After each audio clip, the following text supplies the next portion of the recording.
بعد ما الفيديو الاخراني فشل فشل ذريع واتداس على وش ميتين امه في التراب، قررت بدايه من اول الفيديو ده ان اي حد هيتفرج عليه من غير ما يضغط على الزرار اللاعين ده اعرفه وهجيبه. وساعتها وعلشان انا ما يهونش عليا زعلكم واكتريتكم كنتوا زعلانين من التاخير واللي مش بمزاجي عامه، قررت ان انزل الفيديو ده في اقرب وقت لو لحقت امنتجه يعني، ده عشان امتحانات الترم الاول لكليتي هتبدا خلاص، مش هتشوفوا وشي لمده شهر على الاقل. وعشان كده حبيت الفيديو ده يكون ايقوني عالمي زي الناس اللي هنجيبهم في الفيديو ده، واللي بالمناسبه ما لهمش فيديوهات مخصوصه عندي خالص، كل البشر اتكلمت عليهم الا انا، ولذلك قررت ان انا اجمعهم كلهم في فيديو واحد ونحط كل واحد حسب التصنيف اللي يليق بيه، والتصنيف هيكون على حسب جمدان وفجر وتاثير كل شخص على السوشيال ميديا. والموضوع مش محتاج اكتر من 3 تصنيفات، البرونز والبلاتينيوم والجولد. مش معنى ان الشخص اللي هيتحط في الجولد هو محبوب او عمل حاجه كويسه او حاجه وحشه، لان انا اللي هصنفه حسب مزاجي، عشان اولا ده الفيديو بتاعي وثانيا الليله، والحمد لله يعني الواحد اجتهد وجبتهم كلهم تقريبا. فهنبتدي كده بفتحه خير، الشخص الكمل، شخص كبره، شخص غلبان، عم احمد نور الدين.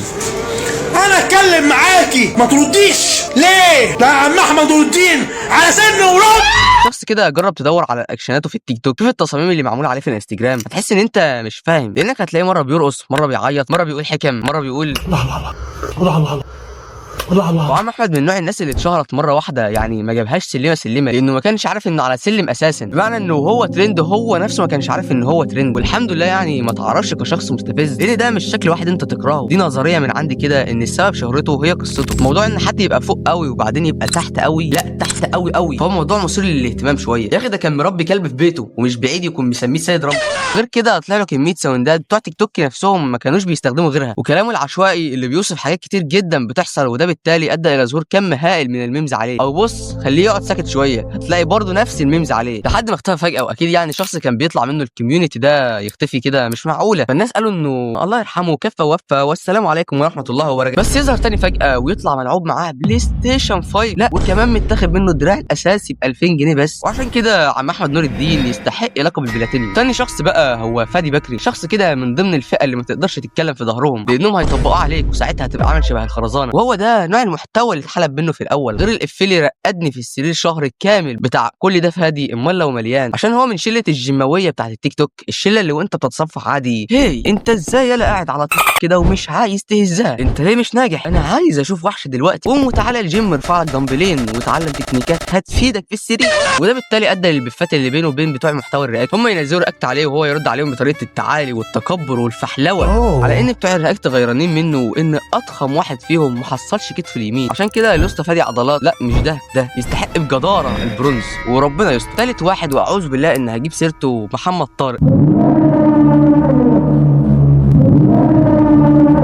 الراجل ده كان مشهور قبل التيك توك عامه، بس ضرب جامد اول ما التيك توك ظهر، وده لاسباب كتير جدا اهمها طريقه الكوميديا بتاعته واللي ما تضحكش عيل معروف في مدرسته انه في الشارع بتاعه عيل بس ما توصلش انه يضحك على فيديو واحد من فيديوهات محمد طارق. غير طريقه كلامه وقفله شفته بتاعت النسوان العايقه، خالتك اللي مش بتطيق ميتين اهلك، جارتك اللي لو شافتك ماسك كيس شيبسي واحد فيه شيبسيه واحده زياده عن ابنها هو عامله لك عمل. هو بقى الله يرحمه كان فاكر برضه ان الطريقه دي بتضحك، ولا طريقه نطقه الانجليزي اللي اساسا ما بيعرفش يتكلمها. بيفكرني بالمدرسه اللي كانت بتديني في الابتدائي، والله ينتقم منها، هي السبب في اني ما اعرفش استوعب اللغه لحد دلوقتي عندي مشكله في الباست سيمبل والباست كونتينيوس، والمصيبه الاكبر انه عمل له اتباع، اقل واحده فيهم كان ممكن تشفط الهوا اللي جنبك تخليك تموت مخنوق، وطبعا عشان هم اتباعوا فكانوا بيتخذوه قدوه، نفس طريقه الكلام ونفس الكوميديا ونفس الرياكشنات، وهو ده كان الترند بتاعه. والحمد لله يعني ان احنا عندنا جمله في المصطلح ده بتوصف شعورنا، والا كان زماني بضحك على فيديوهاته كطريقه لجلب الذات وعشان اعذب نفسي اكتر. بس الحمد لله يعني هو اختفى، معرفش كنسل تقريبا، عشان كده هيتحط تلقائي في البرونز. لو كان في تصنيف خراني كنت هحطه فيه، ولا اقول لك التصنيف ده مفتوح من دلوقتي. الرابع بقى هو محارب الماسونيه، قاهر قله الادب، صاحب اغنيه على فكره انك ضايع. مؤمن الديب. بالنسبه لي مؤمن الديب هو اروع شخص في جيله، كفايه انه عنده هدف مميز، لا وكمان بيتحارب وبيتهاجم من جميع انحاء العالم. من مصر من دمنهور الراجل كافح وحارب حاجات كتير جدا، حارب العيال قليله الادب، حارب بتوع الرياكت وبعدين طلع معاهم تاني. الراجل لسه بيغني لحد دلوقتي. انا نفسي اتجوز واحده تخينه.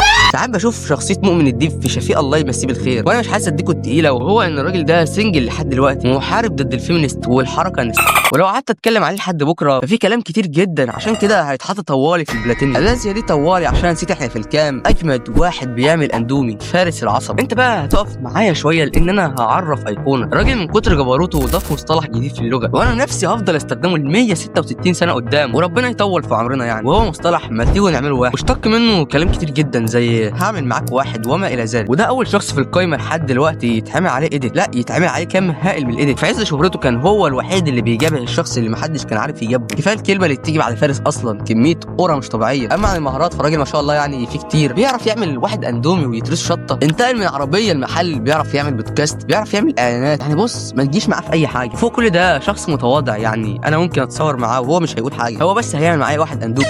عشان كده هو الاول اللي هيتحط في الجولد. الخامس معانا بقى هو واحد فحلوي، واحد البنات كلها بتبقى ماسكه نفسها بالعافيه، نفسهم يلعبوا بلاي ستيشن 5 بس ما يطولوش يكونوا معاه. الفاجر الداعر مكاوي. وزي ما فارس العصب هو اول شخص يخش الجولد، فبص لي كده على مهارات مكاوي. اولا هو الشخص الوحيد اللي ماسك تلت المنصات، يعني فاهم في السوشيال ميديا، والثامنيل بتاعته على اليوتيوب سو سكسي، لازم يطلع ابعاد وشه الهندسيه. وطبعا اكيد بيعرف يعمل واحد اندومي. ومن ناحيه الحلب فهو اتحلب كتير فشخ، حرفيا اخدوا منه كميه محتوى على اليوتيوب، ويعتبر انا حاليا من ضمنهم، لاني ما لحقتش حته من التورته زمان. كل فيديو كان ممكن يطلع منه كميه افيهات جامده جدا، من اول ازاي تجيب الفلوس لحد النسوان، ودي كانت اقل حاجه عنده. عشان كده انا مضطر احطه في رانك انا مش عايز احطه فيه الجولد. سادس واحد بقى هو البريمو عم ابراهيم. ومش هقول الاسم اللي في دماغك لان الراجل كبر خلاص، ومش قصدي كبر يعني عاقل، لا هو كبر في السن عادي جدا. عم ابراهيم كان اول واحد يتشهر بطريقه مختلفه. كله زمان كان فاكر ان الشهره بحب الناس والتعب والكلام الفاضي ده. لما تبقي خدامتي بقل منك، لما تبقي خدامة صبر رجليا بقل منك. انت مين يا ابني؟ انت هتقولها هو انا يا ابني؟ عم ابراهيم بمجرد انه دور على عروسه في التيك توك طلع ترند، حط نفسه في العرق القاري، وانا اشهد له الصراحه مفيش فرق، وطلع برضه بسبب كده ترند. شتم تقريبا جمهوره كله في اللايفات اللي كان بيطلعها، وطلع برضه ترند. هو اتاخد منه محتوى كتير جدا واتحلب كتير جدا، بس للاسف سلبياته هنا ان الاغلبيه في جمهوره زي الاغلبيه في جمهور الكروان، محدش بيطيقه الا شويه صغيرين ودول مازوخيين. غير انه منسي حاليا وربنا يخليه للثلاثه اربعه اللي بيتابعوه دلوقتي. واللي زعلني انه اتاذى من الترند بتاعه، لا وكمان ما لقاش العروسه ذات الشعر الابيض، فعشان كده هحطه في الرانك الخراني، ادنى رانك حاليا. سابع واحد بقى هو عم خفاجه، وده شخص غريب واسباب شهرته اقرب مني. بترازيني ليه يعني؟ هتاخدهم وتروح ترازي نفسك في بيتك يا عم. عم خفاجه ظهر بفيديوهات مش طالعه من الدارك ويب لانه قدم خلاص. عم خفاجه فيديوهاته طالعه من اوضه في السطح عندنا، بخاف ادخلها لحد دلوقتي عشان بخاف. فهو اتحط حواليه علامات استفهام كتير لحد ما جه اول واحد يتكلم عليه في اليوتيوب، ومش محمد نبيل ولا عمر كاتو. عمر كاتو نفسه خدوا مصدر للفيديو بتاعه. الاسطى مجدي، كان نفسي يبقى مجدي وحاجه بس قناته هي. مجدي ده عمل فيديو متواضع فشخ، بس الاستنتاجات اللي فيه ما كانتش متواضعه خالص. عم خفاجه كان يعتبر شخص مجهول، محدش يعرف عنه اي حاجه غير طريقه كلامه الغريبه، والحمد لله مجدي مسك الناس طرف الخير لحد عم خفاجه ظهر للنور. لا هو ظهر للنور حرفيا. زمان كان بيصور نفسه بدش الحمام تقريبا، الجوده دلوقتي احسن بكتير. المهم يعني عم خفاجه ظهر للنور، بدا يطلع على اليوتيوب والانستجرام بس بشكل تاني، والشكل التاني ده انا نفسي اتصدمت منه، لان عم خفاجه سبحان الله طلع عادي جدا، طلع محترم جدا، طلع مثقف وبيعرف يتكلم انجليزي مش زي ناس. قصته مثيره للاهتمام نوعا ما، ينفع تتحط للشخصيه في فيلم. وعم خفاجه ظهر عندي كده كام مصطلح لسه بستخدمهم لحد دلوقتي، فعشان كده هو يستحق الجولد. الشخص التاسع طوالي هو المش متوقع بهجت صابر. الراجل ده يتقال عليه كلام كتير جدا، كفايه ان رياكشناته لسه بتستخدم لحد دلوقتي، فهو برضه ان ساونداته لسه بتستخدم لحد دلوقتي، والميمز بتاعته نفس الكلام، يعني هو لسه بيتحلب لحد دلوقتي. وبصراحه طول ما هو مكمل الناس هتفضل تطلع منه محتوى. وبس كده اظن ان الكلام اللي جاي ملهوش لازمه، لان دي المواصفات اللي تخليه يبقى جولد طوالي. اما بقى عن اخر واحد معانا، افجر واحد، اجمد واحد، خد ارقام كتير جدا من ضمنها القدوه، عم تامر الجيار. عم تامر بدا فيديوهاته بتمثيل سكتشات، يعني ربنا يبعدنا عنها، واتشهر في الوقت ده واتحلب. وبعدين عمل فيديو من ضمن فيديوهاته العشوائيه، وهو انه طلع يرقص على كوبري عشان الرقصه دي تتسجل في التاريخ بمتلازمه الجيار وتتحلب بعديها، ثم ينقل لمحتوى المساج الهادي وتدليك الاذن وتدليك اي مكان في الجسم. وشويه الفيديوهات دي اتاخدت برضه واتحلبت، وهو عشان الجيار فمش هيقف عند كده، طلع كمان بيعرف يطبخ، ونفس الكلام على اي نوعيه جديده من الفيديوهات هو بيعملها اتحلبت برضه. وبعدها بقى فود بلوجر، ثم مغني، ثم بهلوان، ثم اينشتاين. ده بقى من ناحيه فيديوهاته بس، اما من ناحيه ترنداته فما تعدش. عندك المتلازمه وبرافو، حقيقي برافو، مرورا بفجر، والبتنجان اخذ الكفته، واي حاجه عامه في حته ثانيه. ومن ناحيه المصطلحات فهو ضاف برضه عندي مصطلحات جديده، وطلع برضه مع كل فئات اليوتيوبر مش بتوع الرياكت بس، وكمان عمل بودكاست، فهو يعتبر كده مقفل اللعبه. اما عن المهارات فهو طباخ فنان وسيم متذوق وغيره كتير، واكتر من كده فهو محافظ على شعره لحد دلوقتي، لانه كان زمان عنده بالظبط 33 شعرايه، فضلوا يقلوا مع الوقت لحد ما وصلوا دلوقتي ل7 شعرايات، ربنا يخليهم لك يا عم تامر. وبكده عم تامر حرفيا جمع كل اللي معانا في القايمه، فلو حطيته في الجولد انا كده بهينه، عشان كده هيبقى هو الاول اللي هيتحط في رانك الدايموند. قبل ما تطلع من الفيديو ده انا تعبت عليه فشخ، واكيد يعني انا ما لميتش كل الناس اللي اتحلبت، فعشان كده هعمل الجزء الثاني، والجزء الثاني لازم يكون فيه شرطين، تكتب حد انا ما قلتش في التعليقات، الفيديو ده يجيب 500 لايك، مش هتنازل عن لايك فيهم، والاهم من كده تقول لي رايك، واللي هو ملوش لازمه عامه، عشان الفيديو ده اتعمل واتمنتج وانت بتتفرج عليه دلوقتي. وبس كده، سلام.